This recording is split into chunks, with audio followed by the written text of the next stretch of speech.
कमी आहेत असं मला वाटतं. हां, स्टार्ट करूया. इतर मुलं थोडं पुढं आले तर बरं होईल. तुम्ही पण पुढे या ना. तुम्ही सर्वजण इकडे पुढे या. या इथंपर्यंत येऊ शकतात ना. इथंपर्यंत तुम्हाला नाही विचारणार. या या या पुढे पुढे.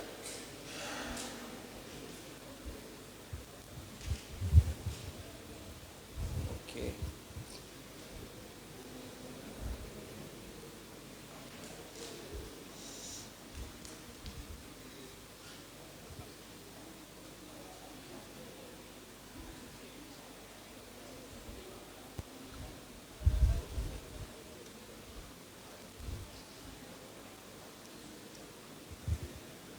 ओके.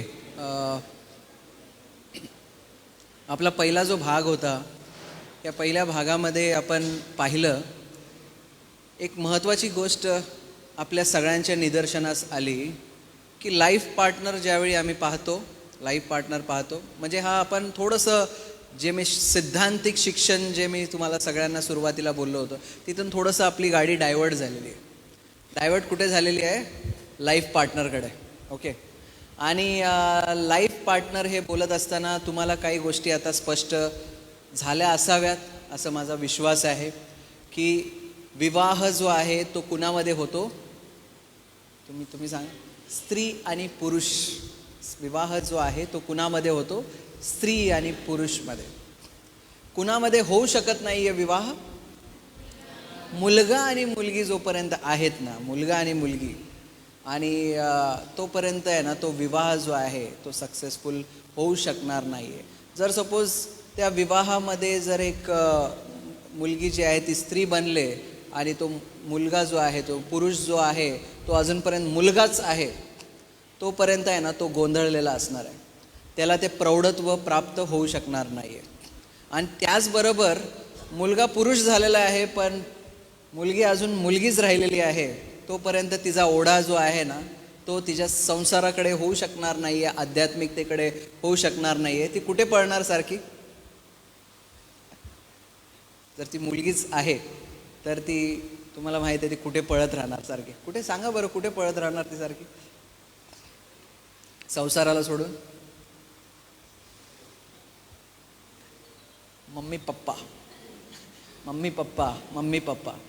हे जे मम्मी पप्पा हा जो सर्कल जो झालेला आहे तो खूप मोठा गोंधळ आजच्या परिवारांमध्ये आहे ना.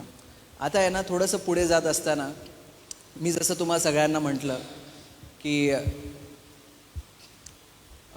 आम्ही जसं मरियेविषयी आपण पाहिलं की मरियेबद्दल म्हटलेलं आहे की तू स्त्रियांमध्ये कशी आहेस, कशी झालेली आहेस, धन्य आहेस तू. स्त्रियांमध्ये तू धन्य झालेली आहेस. ओके.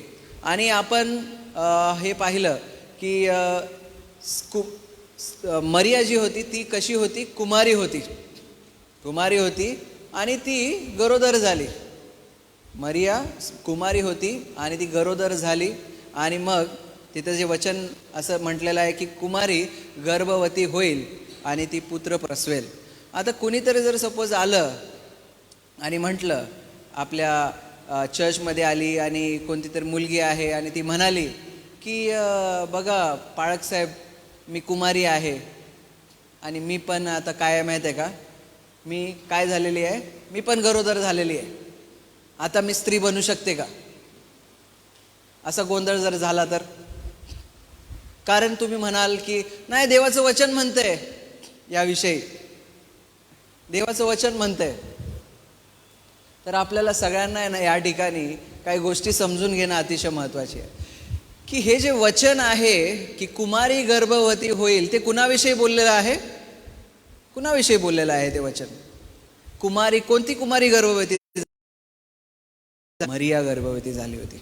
आणि मंडळीमध्ये आज जे आपल्याला घेण्यासाठी आहे की तिला म्हटलेलं आहे की स्त्रियांमध्ये तू कशी होणार आहेस, तू धन्य आहेस. तर ते पुरुषत्व आणि ते स्त्रियत्व तिथंपर्यंत येणं जे आहे ना, आपल्या सगळ्यांना काही गोष्टी, काही संवाद आदाम आणि हवेने आहे ना सर्पाशी केलेलं आहे आणि मग त्यानंतर आपण पाहतो की देवाबरोबर देखील बोलणं झालेलं आहे. तर थोडासा आपण तो संवाद पाहूया की कशा पद्धतीने तो संवाद झालेला आहे. उत्पत्ती याचा 3रा अध्याय 4-5 हे वचन आपण पाहूया. तिथं असं म्हटलेलं आहे, सर्प स्त्रीला म्हणाला, तुम्ही खरोखर मरणार नाही, कारण देवाला हे ठाऊक आहे की तुम्ही त्याचे फळ खाल त्याच दिवशी तुमचे डोळे उघडेल आणि तुम्ही देवासारखे बरे वाईट जाणणारे व्हाल. आणि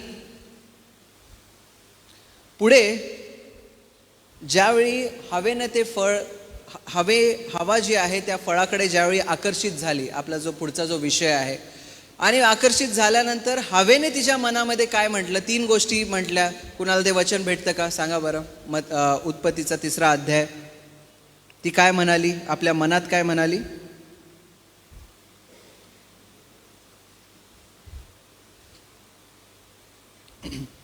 ती म्हणाली, या ठिकाणी आपण 3रा अध्यायाचं ते वचन काढूया. हवेला ते फळ कसं दिसलेलं आहे? सर्पाने तिला म्हटलं की तुम्ही देवासमान व्हाल, देवासमान व्हाल. आणि ज्यावेळी हवेनं त्या फळाकडे पाहिलं त्यावेळी तिच्या मनामध्ये काय गोष्टी आल्या?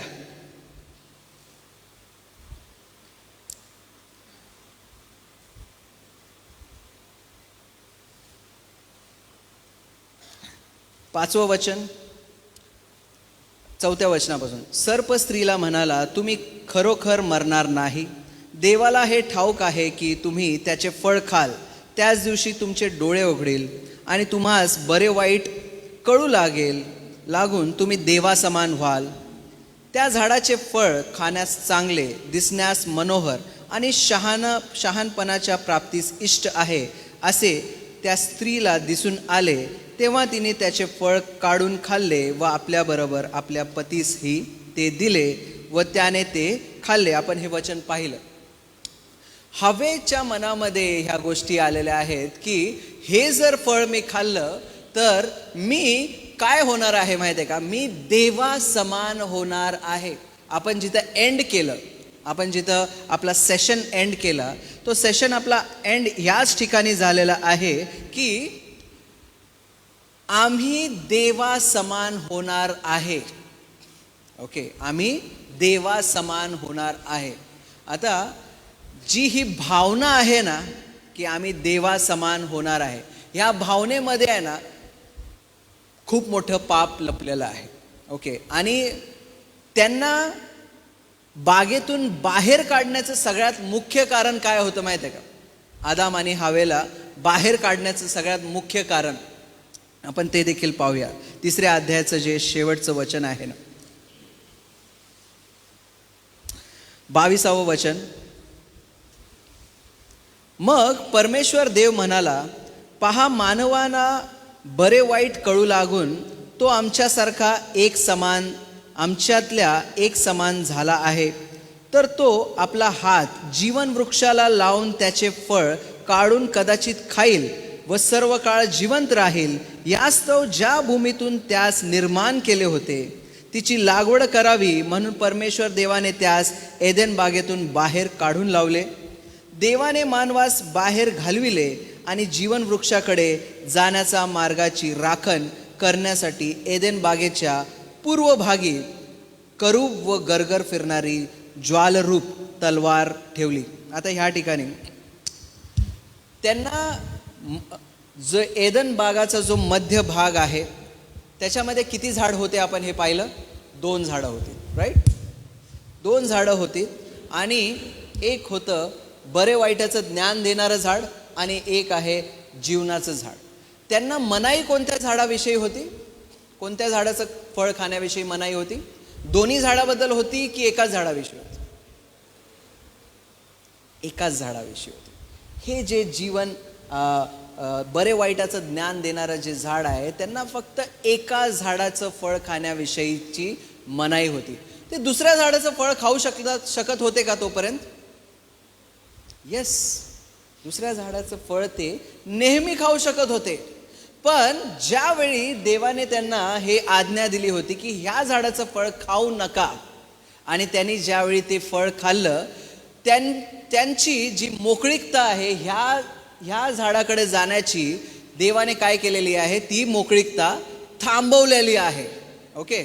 आणि त्यांना ते आता कुणा समान झालेले आहेत असं देवबाप म्हणत आहे की काय झालेलं आहे त्यांच्यामध्ये. 22वं वचन जर आपण वाचलं, मग परमेश्वर देव म्हणाला, पहा, मानवाला बरे वाईट कळू लागून तो आमच्यासारखा एक समान झाला आहे. तर तो म्हणत आहे की बरे वाईट आता मानवाला समजलेलं आहे. बरं वाईटाचं ज्ञान मानवाला समजलेलं आहे, आणि तो आमच्यामधील एक समान, तो आमच्यातला एका समान झाला आहे. तर तो आपला हात जीवन वृक्षाकडे लावून त्याचे फळ काढून खाऊ नये, यासाठी त्यांना बागेतून बाहेर काढण्यात आलं. ओके, यासाठी त्यांना बागेतून बाहेर काढण्यात आलेलं आहे. इथंपर्यंत आपल्याला क्लिअर झालं. आता आपण थोडंसं आहे ना, आपल्या थोडंसं दुसऱ्या विषयाकडे आपण जाऊया. हा विषय आपण थोडासा इथे होल्ड करू, आणि होल्ड केल्यानंतर आज प्रेझेंटकडे येऊया. आपण आत्ताची जी आपली घेऊया. आणि ही परिस्थिती हाताळत असताना आता मला तुमच्या सगळ्यांना आहे ना एक टास्क द्यायचा आहे. एक टास्क आहे. आता हा टास्क कसा आहे की तुम्हा सगळ्यांना एक रिवायवल मीटिंग भरवायची आहे. आता ही जशी आपली सभा आहे, ही सभा भरवायची आहे. ओके. आणि हवा आपण एंड केलेली आहे. ती स्टोरी टू बी कंटिन्यूड आहे, एवढं लक्षात ठेवा. ती स्टोरी टू बी कंटिन्यूड आहे. आपल्याला परत एकदा उत्पत्तीमध्ये जायचं आहे, या स्टोरीकडे जायचं आहे. तिथे जाण्याच्या अगोदर काही गोष्टी आपण पाहूया. तुम्हाला आहे ना एक टास्क आहे, तुम्हा सगळ्यांना एक टास्क आहे की तुम्हाला एक रिवायवल मीटिंग भरवायची आहे. रिवायवल मीटिंग कशी असते तुम्हाला माहिती आहे. आध्यात्मिक सभा किंवा आध्यात्मिक शिबिर भरवायचं आहे. ओके. तर तुम्ही काय काय कराल, थोडंसं मला तुमच्याकडून इनपुट हवे आहेत. आध्यात्मिक सभा भरवायची आहे, आणि त्या सभेला भरपूर लोक आले पाहिजे, अशी तुमची एक रिक्वायरमेंट आहे. सपोज मी त्या सभेचा डायरेक्टर आहे, आणि तुम्हाला ते टास्क दिलेलं आहे की तुम्हाला एक आध्यात्मिक सभा भरवायची. समजलं ना? आध्यात्मिक सभा अटेंड केले. आध्यात्मिक शिबिर कशी असते? मोठमोठ्या शिबिर असतात, तिथे मोठमोठे वक्ते आलेले असतात. सर्वांनी केले की नाही? हां, संजीवन सभा, आपण संजीवन सभा म्हणतो. संजीवन सभा अटेंड केले कितीने अटेंड केले? नाही कधीच अटेंड केले. संजीवन सभा अटेंड केले. सभाच्या ऑर्गनायझिंग कमिटीमध्ये आहात, आणि तुम्हाला ती सभा भरवायची आहे, आणि तुम्हाला आहे ना एक पॅम्पलेट छापायचं आहे. ओके. हे आहे ते पॅम्पलेट. ओके. हे पॅम्पलेट बनवायचं आहे, आणि भरपूर लोक आले पाहिजे त्या सभेसाठी. त्या सभेसाठी भरपूर सारे लोक आले पाहिजे. आणि तुम्हाला आता विचार करायचा आहे की ह्या पॅम्पलेट कळालं ना, किंवा पॅम्पलेट आपण एक फ्लायर म्हणतो, फ्लायर आपल्याला पाठवायचं आहे. तर आता त्याच्यामध्ये तुम्ही कसं अट्रॅक्ट कराल लोकांना की लोक आपल्या सभेला आले पाहिजे. तर आकर्षित होणार आहेत. वक्त्याचं नाव. ओके. वक्त्याचं नाव. फाईन. वक्ते कसे पाहिजे? वक्ते स्पिरिच्युअल पाहिजे. ह्याच्यात काय लिहिणार आपण? काय भेटणार आहे तिथे आम्हाला आल्यानंतर? आम्ही ब्रीद वाक्य. ओके. ब्रीद वाक्य ठीक आहे. ब्रीद वाक्य, ब्रीद वचन. फाईन. एवढं लिहिल्यानंतर येईल अननोन लोक, अननोन ख्रिस्ती लोक किंवा समाजातले लोक आपल्याला रिवायवल मीटिंग, संजीवन सभा भरवायची आहे. येस, इकडचा ग्रुप सांगा. तुम्हाला समजतंय मी काय बोलतोय? क्लिअर होतंय ना? राईट. सांगा तुम्ही काय लिहिलं तर लोक येतील.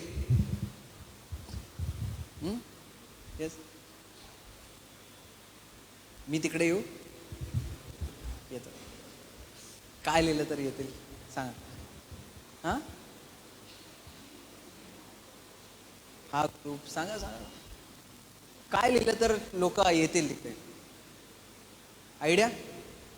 तुम्ही कमिटीमध्ये आहे, ऑर्गनायझिंग कमिटीमध्ये आहे, तुम्ही सांगा.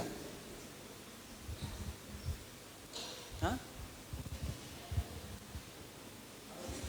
काय काय काय इथून काहीतरी उत्तर आलंय. हां, मीटिंग संपल्यानंतर जेवण मिळेल.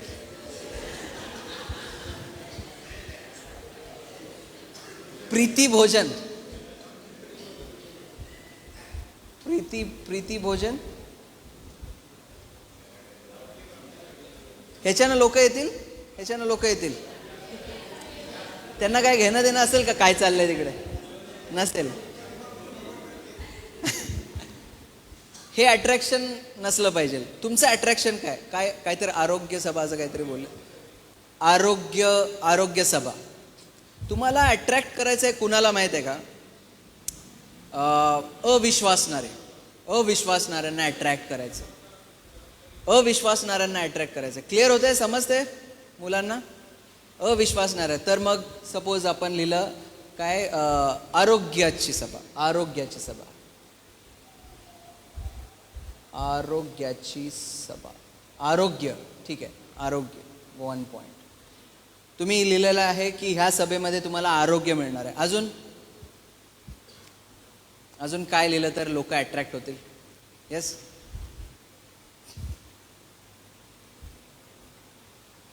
काय म्हणतो? आयडिया नाही? हां, शांती, खरी शांती, खरी शांती. Very nice. अजून? देवाचं ज्ञान, देवाचं ज्ञान, त्याच्याने येतील लोक. देवाचं ज्ञान. येस, क्षमा, क्षमा, क्षमा, डिलिव्हरन्स, बुद्धी. अजून?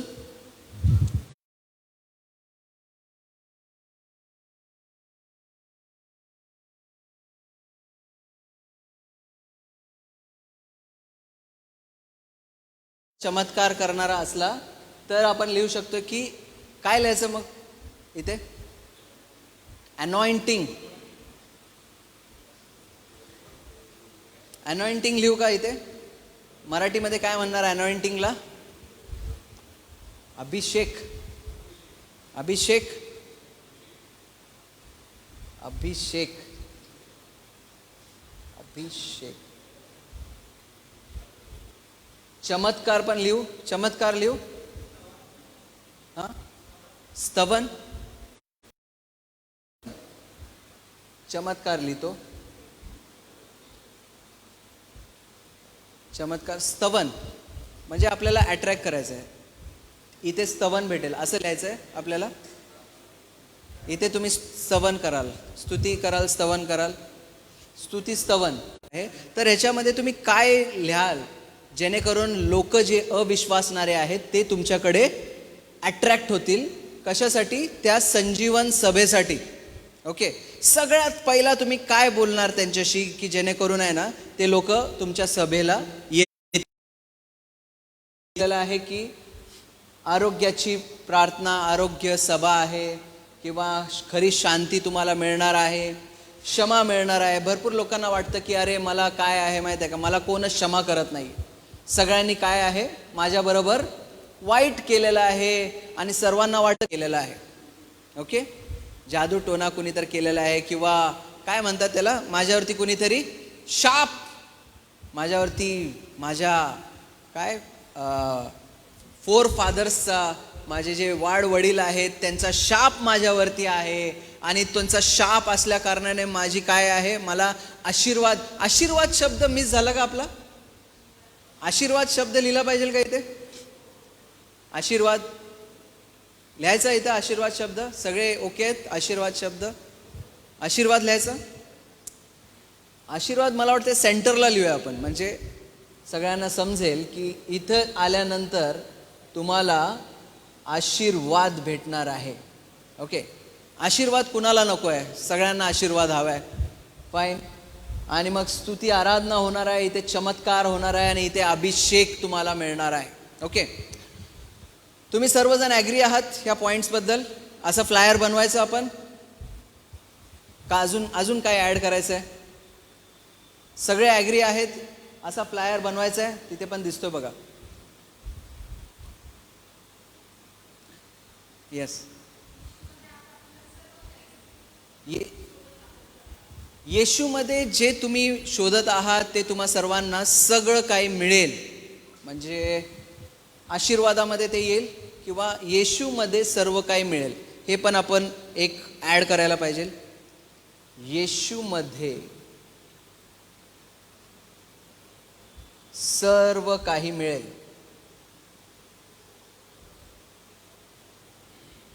Okay, next. येशूमध्ये सर्व काही मिळेल. एक काम करूया, आपण बॅक साईड पण बनवूया. याची बॅक साईड पण बनवूया. अजून पॉईंट्स असतील तर सांगा. ही आहे बॅक साईड.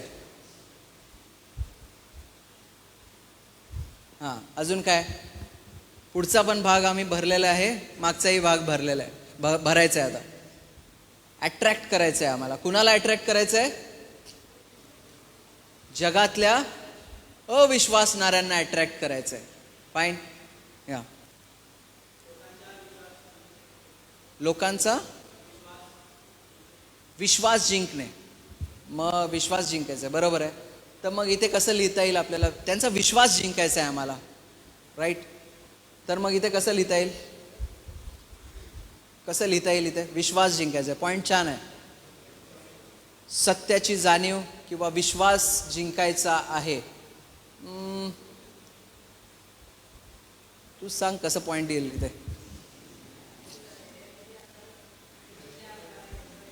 अच्छा, हा पॉईंट व्हॅलिड आहे की विश्वास जिंकायचा आहे. म्हणजे हे जे सगळे पॉईंट्स आले ना, हे विश्वास जिंकण्यामध्येच पॉईंट्स आले. कसली? साक्ष, जिवंत साक्ष, साक्ष सभा, साक्ष सभा. ओके, पवित्र आत्म्याचं सामर्थ्य. ओके, सामर्थ्यामध्ये काय येईल अजून? सामर्थ्यामध्ये अजून काय येईल? येस. हां हां, येस. ओके, चांगलं आणि वाईट. पवित्र आत्म्याचं दान, पवित्र आत्म्याचं दान, आत्म्याचे दान, आत्म्याचे दान. ओके, अजून? येस, खूप सारे पॉईंट्स आले. म्हणजे हे फ्लायर एकदम सुपरहिट होणार आहे आता.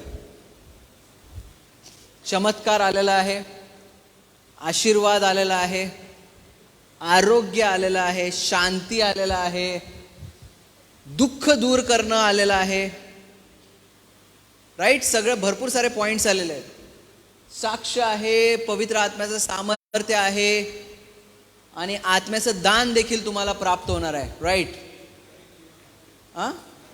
नवीन जीवन. अजून इथून काय बोलले? येशू ख्रिस्ताचं ओळख, ख्रिस्ताची ओळख, ख्रिस्त सार्वकालिक जीवन. आता आपण थोडंसं पाहूया की हे जे सर्व आपण फ्लायर बनवलं, हे फ्लायर बनवल्यानंतर आपल्याला अपेक्षा आहे का की लोक येतील? येस, लोक येतील. हे फ्लायर्समुळे येतील का लोक? ही गरज आहे ना आज जगामध्ये, गरज आहे या गोष्टीची. अजून काय गरज आहे जगामध्ये? कशाची गरज आहे आज? दुःख आहे जगामध्ये, लोक रोगी आहेत, मग लोक काय, लोकांवरती रोग आहे. म्हणजे मला असं वाटतं की असं जर आपण छापलं आपल्या फ्लायरमध्ये तर मोठं जो आहे तो आपली सभा जी आहे ती सुपरहिट होईल. आपले वक्ते कसे असले पाहिजे?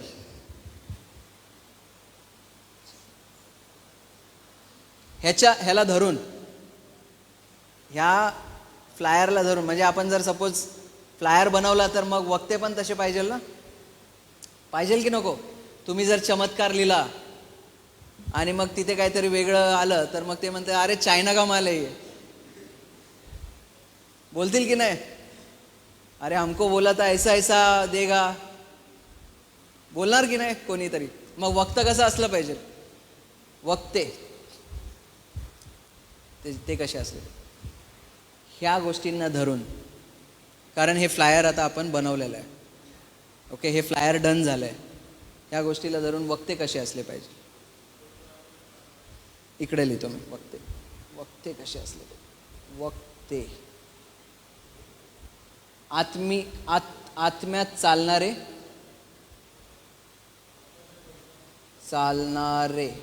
Okay fine.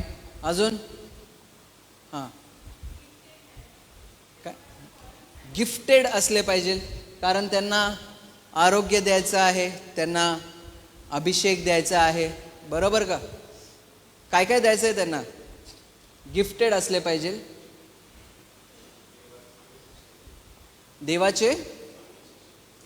देवाचं चांगलं शिक्षण असणारे पाहिजे, शिक्षित असले पाहिजे, शिक्षित. ओके, अजून काय ह्या फ्लायरच्या अनुसार काय काय असलं पाहिजे त्यांच्यामध्ये क्वालिटीज.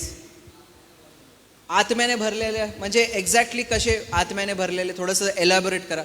आत्म्याने भरलेले म्हणजे कसे असले पाहिजे.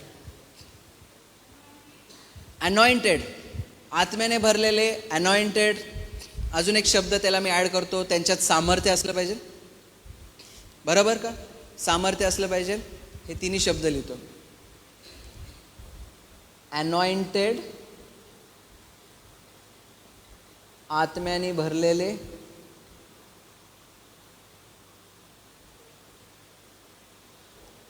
सामर्थ्य.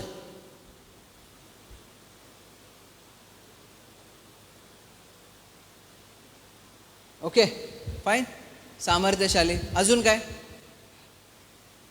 ओके, आपल्याला 1:30 वाजत आलेलं आहे या ठिकाणी. अजून हां, त्यांनी त्यांचं जीवन देवाला समर्पित केलेलं असलं पाहिजे, देवाला समर्पित.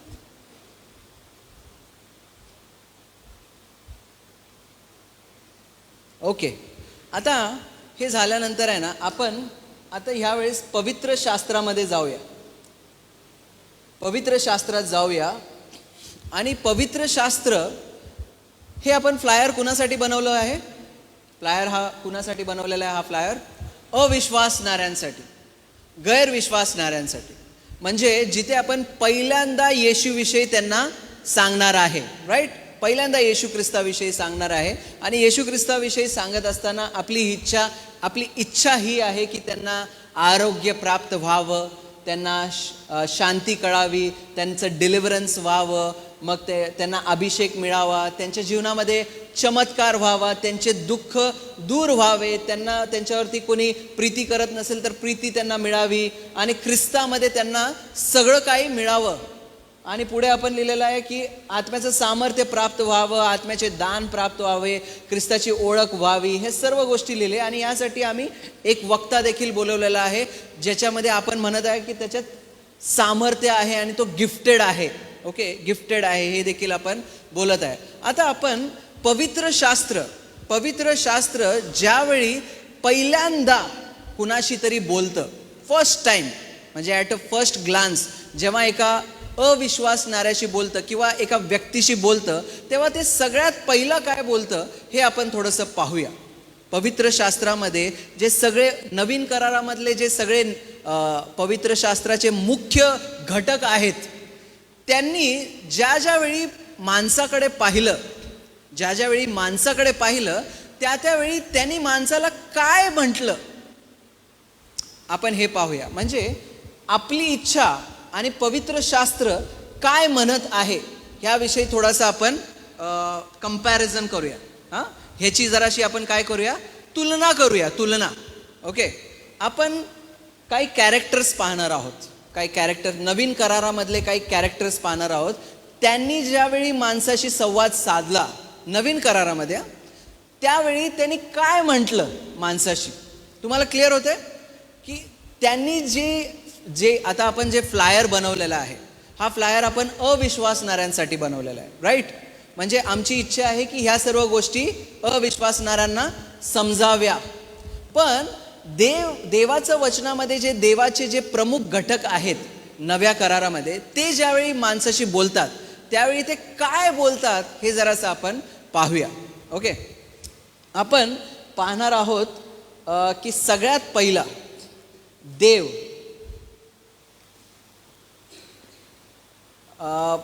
नवीन करारामधले जे प्रमुख घटक आहेत ते कोण कोण आहेत, म्हणजे प्रमुख कॅरेक्टर्स जे आहेत, किरदार जे प्रमुख आहेत नवीन करारामधले, त्याच्यातला एक देव आहे प्रमुख किरदार. दुसरा किरदार कोण आहे जे प्रमुख आहे? फर्स्ट देव आहे. देव काय म्हणतो हे आपण पाहूया. दुसरा किरदार कोण आहे प्रमुख? कोण? येशू ख्रिस्त. येशू ख्रिस्त.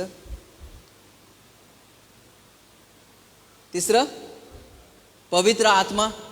पवित्र आत्मा ज्यावेळी बोलतं त्यावेळी ते काय बोलतं? पवित्र आत्मा. चौथं काय बोलली तू? योहान. योहान देखील आपण पाहूया, तो देखील नवीन करारामध्ये. योहान म्हणजे बाप्तिस्मा करणारा योहान. बाप्तिस्मा करणारा योहान.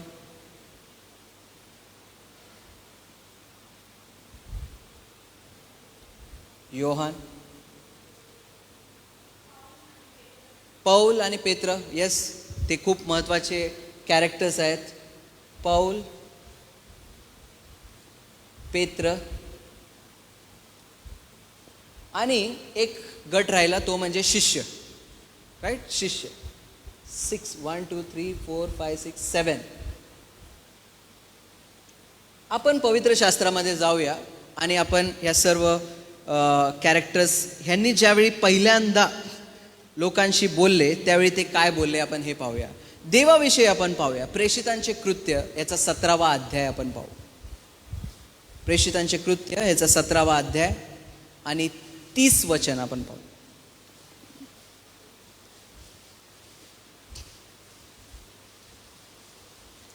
थोडंसं फास्ट घेऊया आपण. मी वाचतो. अज्ञानाच्या काळाकडे देवाने डोळे झाक केली, परंतु आता सर्वांनी सर्वत्र पश्चाताप करावा अशी तो माणसांना आज्ञा करतो.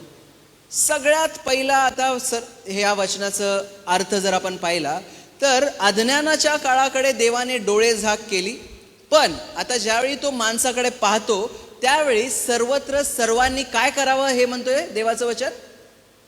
काय करावं? पश्चाताप करावा. वचन वाचलं सगळ्यांनी. प्रेषितांचे कृत्य 17वा अध्याय आणि 30वं वचन. सर्वांनी सर्वत्र काय करावं? पश्चाताप. सगळ्यात पहिला ज्यावेळी देवबाप आता पाहतो मनुष्य मात्राकडे, त्यांनी काय करावं? तो म्हणतोय की पश्चाताप करा. ओके, आता आपण येशू ख्रिस्ताकडे जाऊया. येशू ख्रिस्त मत्तयाचा 4था अध्याय आणि 17वं वचन आपण पाहूया. मत्तयाचा 4था अध्याय आणि 17वं वचन. येशू ख्रिस्त काय म्हणतो? तेव्हापासून येशू घोषणा करत सांगू लागला की, मत्तय 4था अध्याय आणि 17वं वचन कुणाला मिळालं? 4था अध्याय 17. तेव्हापासून येशू ख्रिस्त घोषणा करत राहिला की पश्चाताप करा, कारण स्वर्गाचे राज्य जवळ आले आहे. ह्याच्या अगोदर काय झालंय माहिती आहे का? येशू ख्रिस्ताची परीक्षा अरण्यामध्ये परीक्षा झालेली आहे ह्याच्याच अगोदर. आणि जशी परीक्षा संपली, येशू ख्रिस्ताची परीक्षा संपली, त्यावेळी जेव्हा तो मनुष्यांकडे जातो, माणसाकडे जातो, त्यावेळी तो काय घोषणा करत आहे? येशू ख्रिस्त काय घोषणा करत आहे? सर्वात प्रथम माणसांना काय घोषणा करत आहे? पश्चाताप करा.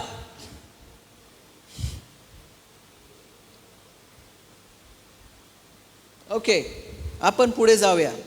पवित्र आत्माकडे जाऊया. योहान याचा 16वा अध्याय आणि 7वं वचन आपण पाहूया. योहान याचा 16वा अध्याय आणि 7वं वचन मी वाचतो. तरी मी तुम्हाला खरे ते सांगतो, जी माझी मी जावे हे तुमच्या हिताचे आहे, कारण मी न गेलो तर कैवारी तुमच्याकडे येणारच नाही. मी गेलो तर त्याला तुमच्याकडे पाठवीन. तो येऊन पापाविषयी, नीतिमत्वाविषयी व न्याय निवाड्याविषयी जगाची खात्री करेल. पवित्र आत्मा ज्यावेळी येईल तो कशाविषयी जगाची खात्री करेल? सर्वप्रथम पापाविषयी.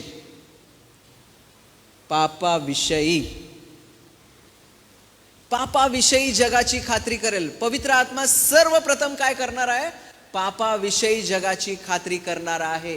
पुढे आपण जरासं जाऊया, पौलाकडे जाऊ. प्रेषित पौल याविषयी आपण देखील पाहूया. प्रेषितांचे कृत्य ह्याचा 26वा अध्याय आणि 20वे वचन आपण वाचू. प्रेषितांचे कृत्य ह्याचा 26वा अध्याय आणि 20वे वचन.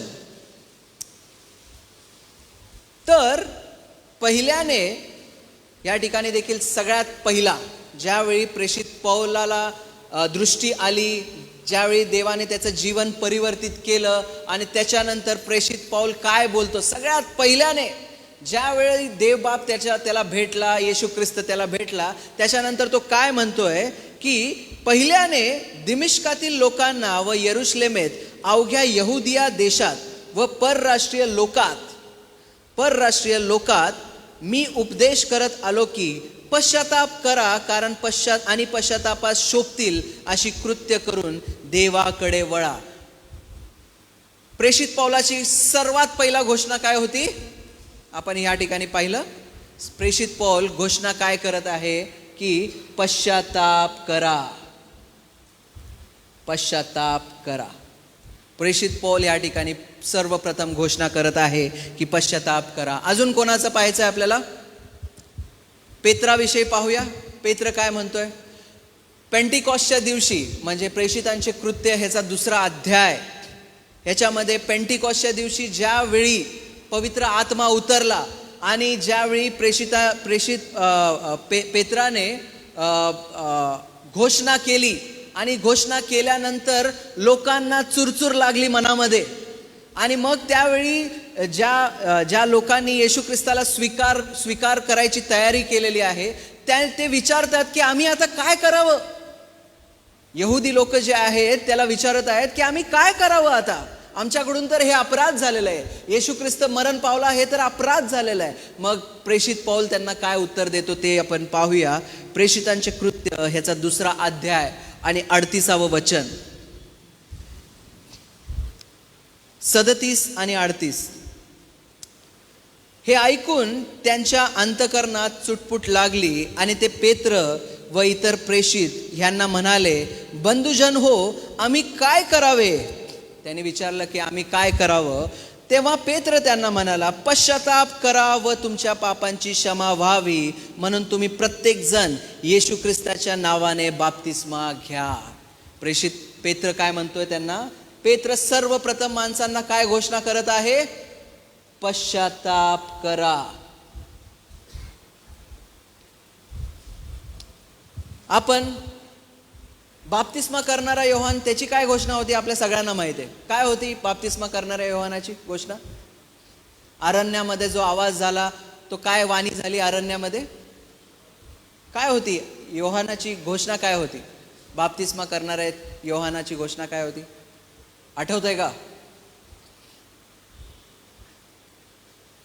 बाप्तिस्मा करणाऱ्या योहानाची काय घोषणा होती? स्वर्गाचे राज्य जवळ आलेलं आहे, काय करा?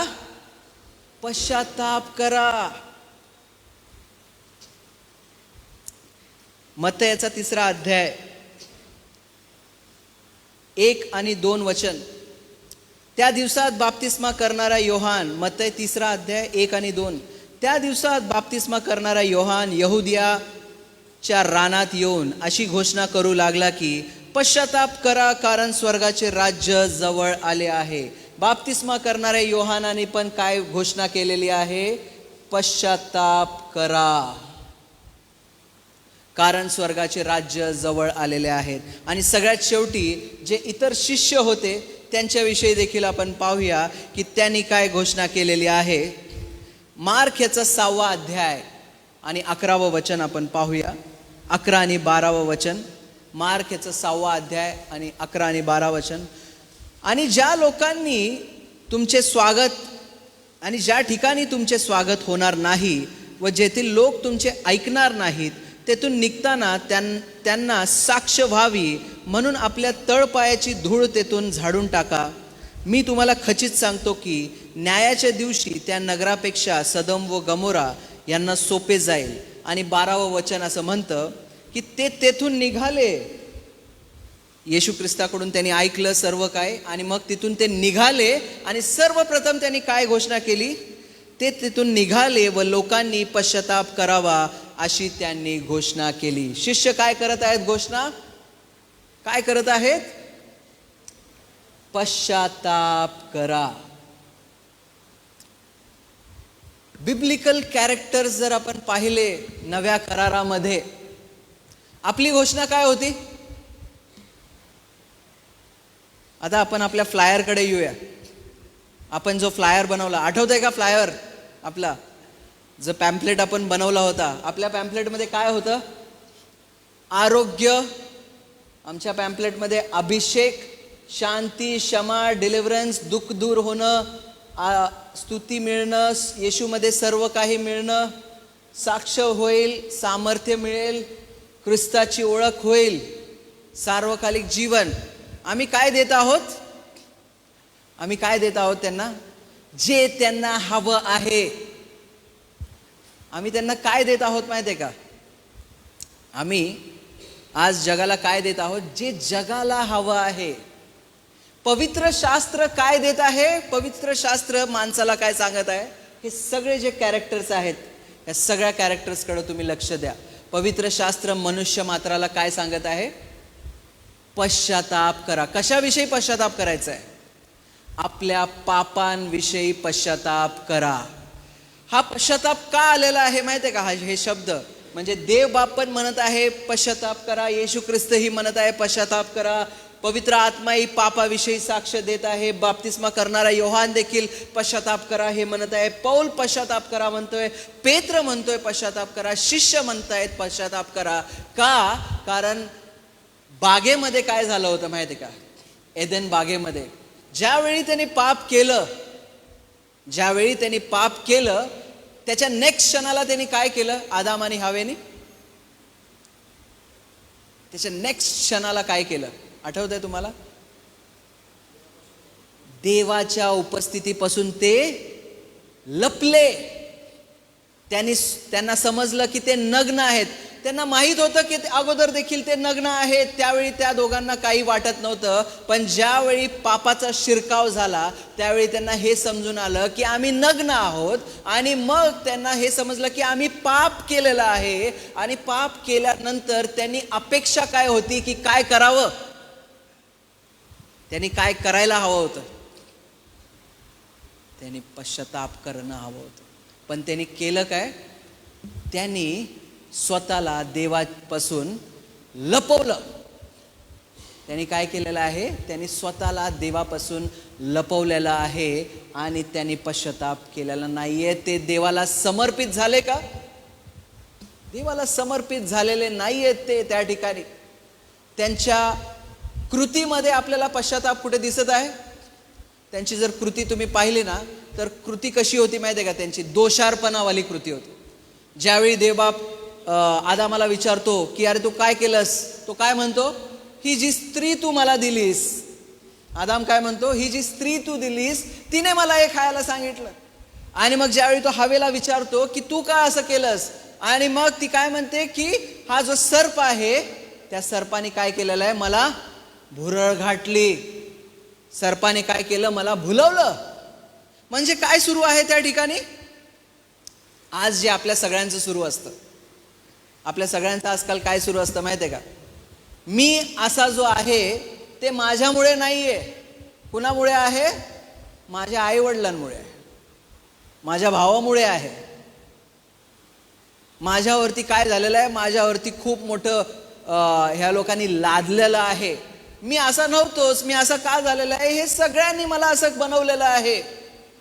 काय करतोय माहिती आहे का आपण? आपला जो दोष आहे तो कुणावरती टाकत बसलोय आपण?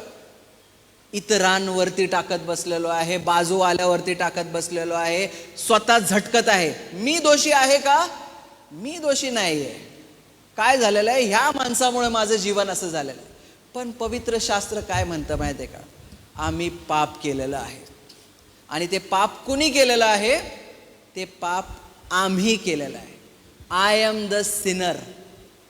मी तो पापी आहे. आता ह्या ठिकाणी आहे ना, आपण जेवायला ब्रेक करणार आहोत. तर ह्या ठिकाणी आपल्याला हे समजून घ्यायचं आहे की हे जे पवित्र शास्त्र जे आहे ना, हे पवित्र शास्त्र आपल्याला कशाविषयी सांगत आहे माहिती आहे का? हे पवित्र शास्त्र की जी गोष्ट त्या ठिकाणी थांबली होती, कुठे? बागेत थांबली होती. आदाम आणि हवे उत्पत्तीमध्ये जी थांबली होती, आदाम आणि हवेच्या ठिकाणी जी थांबली होती, येशू ख्रिस्ताने काय केलेलं आहे माहिती आहे का? त्या गोष्टीचं स्वागत केलेलं आहे. ह्या ठिकाणी आपल्या सगळ्यांना ती गोष्ट, ती जी आध्यात्मिकता आहे जी त्या ठिकाणी थांबली होती, येशू ख्रिस्ताच्या द्वारे ती ह्या ठिकाणी पूर्ण झालेली आहे. आणि जो कोणी आपल्या पापांचा पश्चाताप करत आहे ना, त्याला देव बाप या ठिकाणी काय करत आहे? तो देवाच्या मंडळीचा भाग होत आहे. तो देवाच्या मंडळीचा भाग होत आहे. एक महत्त्वाची गोष्ट आपण पाहून हे एंड करूया. तर मग ह्या सर्व गोष्टींविषयी काय? हे जे आम्ही लिहिलेलं आहे त्याविषयी काय? हे जे सर्व आम्ही फ्लायरमध्ये टाकलेलं आहे. ज्याला आरोग्य हवं आहे त्याचं काय? ज्याला अभिषेक हवा आहे, ज्याला चमत्कार हवा आहे त्याचं काय? तुम्हाला सांगू, पवित्र शास्त्र जे आहे ना, हे आध्यात्मिकते संदर्भात आहे. पवित्र शास्त्र जगिकते संदर्भात नाही आहे. ज्या गोष्टी जगाला हव्या आहेत त्या गोष्टी पवित्र शास्त्र सांगत नाही. पवित्र शास्त्र देवाविषयी आपल्याला सांगतं. आणि देव काय सांगत आहे आपल्याला? देव बाप कोणत्या गोष्टीचं आकर्षण देत आहे? की पाप्याने काय करावा? पश्चाताप करावा. पाप्याने काय करावा? पश्चाताप करावा. आपण ह्या ठिकाणी स्टॉप होऊ आणि हा कंटिन्यू करूया आपण टॉपिक नेक्स्ट सेशनमध्ये संध्याकाळी. थँक्यू. काही प्रश्न असतील तर तुम्ही विचारू शकता या ठिकाणी.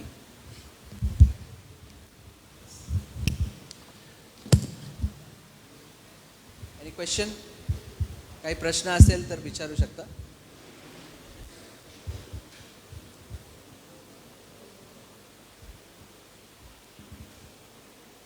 आपण ह्या भागाकडे जाणार आहोत थोड्या वेळानंतर संध्याकाळी. प्रश्न? ओके.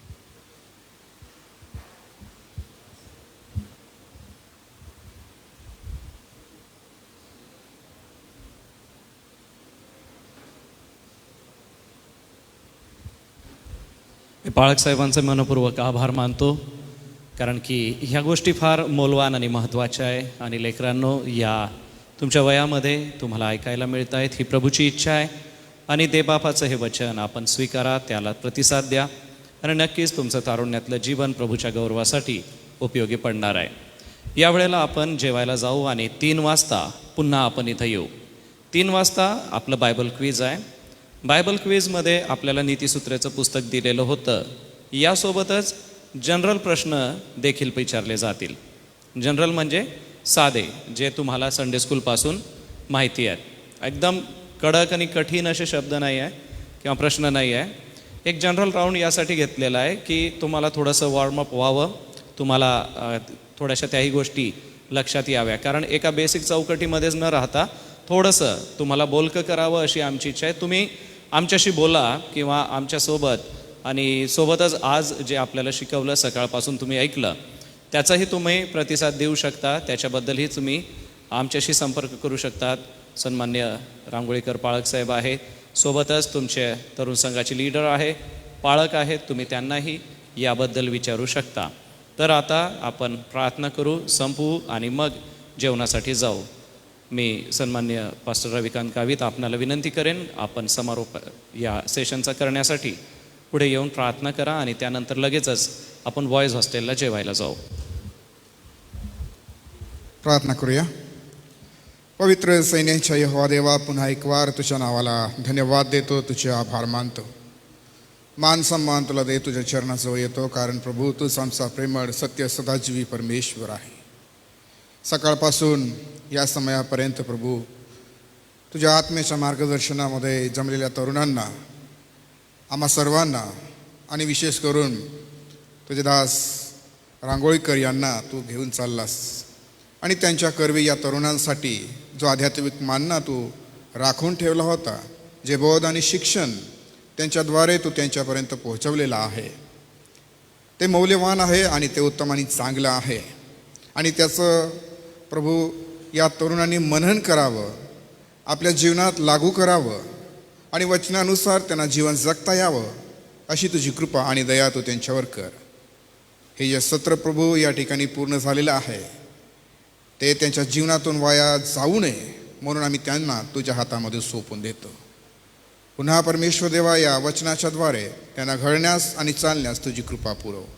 आम्ही सर्वजण तुझ्या पवित्र हाती पडतो. उद्धारक प्रभू येशूच्या नावाने मागतो म्हणून तू ऐक. आमेन.